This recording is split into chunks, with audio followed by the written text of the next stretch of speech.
রায়পুর গ্রামের রায়বাহাদুরের বাড়িতে তার দুই মেয়ে জামাই এসেছে। বড় জামাইয়ের টাকা পয়সা থাকলেও ছোট জামাইয়ের তেমন কিছু ছিল না। এজন্য বড় মেয়ে একটু বেশি অহংকার করত আর নিজের স্বামীকে নিয়ে বেশি কথা বলতো। বুঝলি জ্যোতি, আমার স্বামীর ব্যাংক ভর্তি টাকা আছে। দেখ দেখ, কদিন আগেও আমাকে 2 ভরি সোনার গয়না বানিয়ে দিল।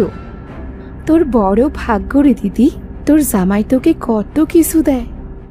তা দেবে না? তোর জামাইয়ের মতো ফকির নাকি? মাঠের চাষার সাথে বাবা যে তোকে কি দেখে বিয়ে দিল? কি হচ্ছে এখানে? কে কার সাথে আবার বিয়ে হলো?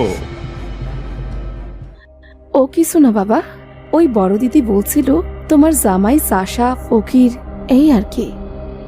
নিরুপমা?